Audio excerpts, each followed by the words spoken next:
Hello my dear students, कैसे हैं आप सब। उम्मीद है अच्छे होंगे और पेरेंट्स को परेशान नहीं कर रहे होंगे ड्यूरिंग दिस लॉकडाउन। सो अब तक हम ये चैप्टर पढ़ रहे थे in my audio clips along with the notes, पर अब I am available on video also and that too on your demand. ये आप ही लोगों की मेहनत है और कहूँ कि बार बार गुजारिश है कि I am here today in front of you. आप देख सकते हैं और पढ़ सकते हैं। एक चीज़ मैं आपसे रिक्वेस्ट करना चाहूँगी कि जब आप ये लेक्चर देख लें तो मुझे मेरे पर्सनल नंबर पे एक छोटी सी वीडियो क्लिप के थ्रू अपना problem and what ever things जो आपको ट्रबल कर रही हैं वो भेजेगा ज़रूर। इससे क्या होगा, वीडियो क्लिप से ये होगा कि मैं आपको देख पाऊँगी। बहुत समय हो गया आप लोगों को नहीं देखे हुए, तो आपसे मिलना हो जाएगा और आपकी प्रॉब्लम भी मुझ तक पहुँच जाएगी, right? Okay, now let us get back to our, without wasting any more time, let us get back to our topic, and that was directory rule in France. So, till yesterday, what we were reading, Reign of Terror, that is Maximilian Robespierre. तो Maximilian Robespierre के बारे में हम पढ़ रहे थे, Reign of Terror हम पढ़ रहे थे। हमने देखा कैसे Maximilian Robespierre ने अकेले ने, सिंगल पर्सन ने क्या किया, पूरा का पूरा फ्रांस में टेरर फैला दिया। ओके, अब उसी का इम्पैक्ट आपको देखने को मिलेगा द डायरेक्टरी रूल पे। So what was directory rules, क्या थे डायरेक्टरी रूल्स फ्रांस में, ये पढ़ने के लिए यहाँ पे बने हुए हैं फ्लो चार्ट्स। एरो नहीं लगा है, एरो आप अपनी कॉपी में लगा लीजिएगा लाइन के आगे, पर ये है फ्लो चार्ट्स ही जिनको आपको फॉलो अप करना है। लिखते जाइएगा या पहले देख लीजिए, सुन लीजिए, बाद में लिख लीजिएगा, doesn't matter. Okay, so let's begin from Jacobin club decline. Now अब आपको अगर याद हो तो मैक्सिमिलियन रोबेस्पियर को क्या किया गया था भाई, उन्हें बीट कर दिया गया था। किससे बीट किया था? गुलेटिन से। What was guillotine? Guillotine was a device which was devised by doctor guillotine, जिनके नाम पर उन्होंने अपना डिवाइस रख दिया जिसका नाम था गुलेटिन। अब गुलेटिन दिखता कैसा था ये मैं आपको बता देती हूँ क्योंकि वीडियो क्लिप में तो पॉसिबल था नहीं। देखिए ऐसा था, ये आप लोगों ने देखा होगा, किसी मूवी में देखा है मैंने। यहाँ पर ये जो आपको दिख रहा है ना स्टूडेंट्स, ये देखो, ये जो दिख रहा है, ये जो मैंने बनाया है, यहाँ पर गर्दन रख दी जाती थी और ऊपर से एक डिवाइस आता था, छुरी, और उसमें एकदम गर्दन काट दी। ठीक है, आ गया समझ में?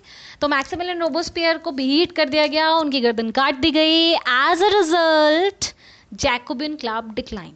अब ये तो भैया आपके जाहिर से समझ में आने वाली बात है स्टूडेंट्स कि अगर आपका कोई लीडर था, आपने कोई ग्रुप बनाया था और लीडर की मौत हो गई, वो भी नहीं बुरी तरीके से उन्हें मार दिया गया हो, कैसे पॉसिबल है कि अब ग्रुप चल पाएगा? डीमोटिवेट हो गया प्लस डर गया, अब पूरा का पूरा जैकोबिन क्लब डिक्लाइन हो गया। जैकोबिन क्लब के डिक्लाइन होने से नए लोगों को पावर में आने का मौका मिला, और वो नए लोग कौन थे? वो नए लोग थे वेल्दियर मिडिल क्लास। यानी कि अब वो मिडिल क्लास जिसके पास बहुत पैसा था, उसको अपॉर्चुनिटी मिल गई कि अब वो क्या करे, फटाफट से कॉन्स्टिट्यूशन में अपनी बातें मनवाने के लिए शामिल हो जाए।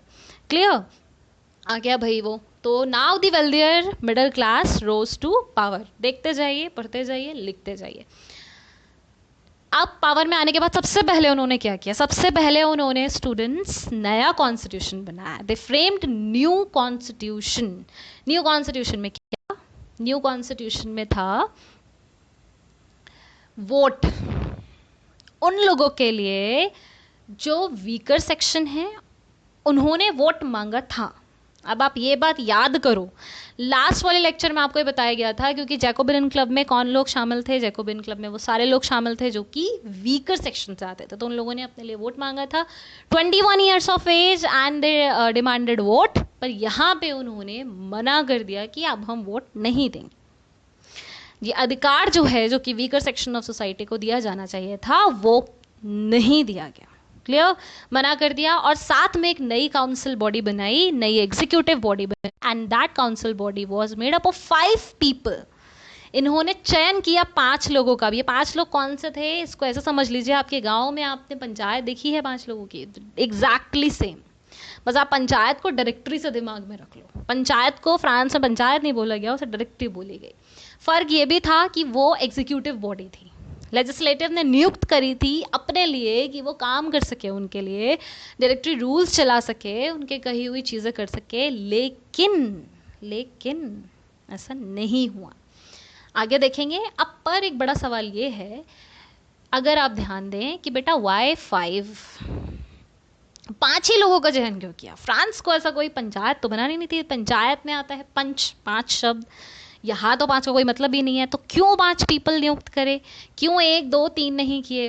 पिछला वाला केस याद करेंगे। पिछले वाले केस में क्या था, अगर आप याद करें, राइन ऑफ टेरर में मैक्सिमिलियन रोबोस्पियर अकेले थे, ठीक है, मैक्सिमिलियन रोबोस्पियर एक थे, और उन इस एक आदमी ने क्या कर रखा था, उस एक आदमी ने पूरे के पूरे फ्रांस में टेरर फैला रखा था।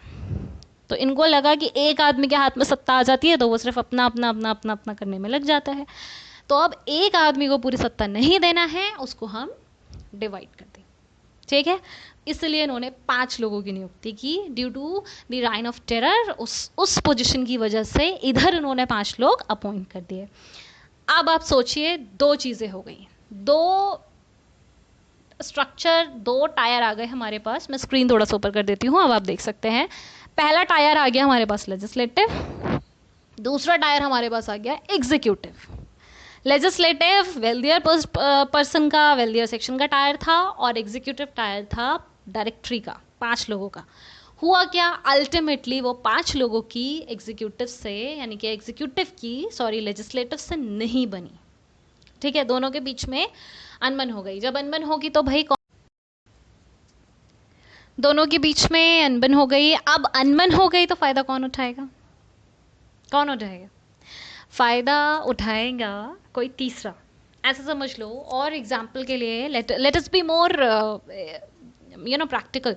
जब 2 बिल्लियां लड़ती हैं, आपने सुनी है वो कहानी रोटी वाली, जिस पर 2 बिल्लियां लड़ जाती हैं, मैं खाऊंगी मैं खाऊंगी मैं खाऊंगी, बराबर नहीं हुई रोटी, डिवाइड करते हैं और रोटी बराबर नहीं होती है, तो उस रोटी को तेरी ज़्यादा के चक्कर में रोटी पूरी कौन खा जाता है? आंसर आपको पता होगा, नहीं पता है तो आप पता लगाइए, क्योंकि स्टोरी तो बहुत कॉमन है और सबको पता होनी चाहिए। तो सेम चीज़ यहाँ हुई, सेम चीज़ यहाँ इम्प्लीमेंट हुई है। एग्जीक्यूटिव की और हमारे लेजिस्लेटिव की, यानी कि डायरेक्टरी को हटा देने से, उसकी लेजिस्लेटिव के साथ लड़ाई हो जाने से प्रॉब्लम कहाँ क्रिएट हो रही है? अनस्टेबिलिटी आ रही है। जो पूरा नया कॉन्स्टिट्यूशन उन्होंने ड्राफ्ट किया था, वो पूरे के पूरे नए कॉन्स्टिट्यूशन में स्टूडेंट्स इनस्टेबिलिटी आ गई। ये ध्यान में रखना। इनस्टेबिलिटी का एडवांटेज किसने उठाया? इनस्टेबिलिटी का एडवांटेज उठाया है यहाँ पे, एडवांटेज उठाया है नेपोलियन बोनापार्ट ने। अब who was Napoleon Bonaparte, question ये आता है। तो Napoleon Bonaparte was a military general. ये एक मिलिट्री जनरल थे, मिलिट्री में सर्विस कर रहे थे, अपने देश की सुरक्षा बल लगे हुए थे, भाई आर्मी में तैनात थे। लेकिन ये उनके लिए अपॉर्चुनिटी आ गई, उनके मन में इच्छा जाग गई, अब उन्हें क्या करना है, अब उन्हें डिक्टेटर बनना है, और अब उन्हें सत्ता चाहिए, पावर चाहिए, अब उनको मतलब एक्ट करना है एज अ डिक्टेटर। तो ये बन भी गए और बहुत अच्छे डिक्टेटर बने। ऐसा नहीं था कि fall of Jacobian government, fall of Jacobian government के बाद क्या हुआ? वेल्दियर मिडिल क्लास पावर में आ गया। उसके बाद क्या हुआ? वेल्दियर मिडिल क्लास के पावर में आने के बाद बच्चों, हम रिवाइज कर रहे हैं, देखो लाइन एकदम मैच कर रही है भाई। एक नया कॉन्स्टिट्यूशन बना दिया उन्होंने, जिसमें उन्होंने डिनाई कर दिया कि किसको प्रॉपर्टी नहीं देंगे, वीकर सेक्शन को नहीं देंगे। फिर एक डायरेक्टरी अपॉइंट की गई। डायरेक्टरी 5 लोगों से बनी हुई थी, जिसको हम डायरेक्टरी बोल रहे थे उसको। उसके बाद ये जो लाइंस लिखी हुई हैं, 5 लोग की इसलिए बनाई थी क्योंकि वो नहीं चाहते थे कि सेम 1 मैन एग्जीक्यूशन हो। 1 मैन एग्जीक्यूशन यानी कि मैक्सिमिलियन रोबोस्पियर वाली हालत हो जाए, ये वो नहीं चाहते थे।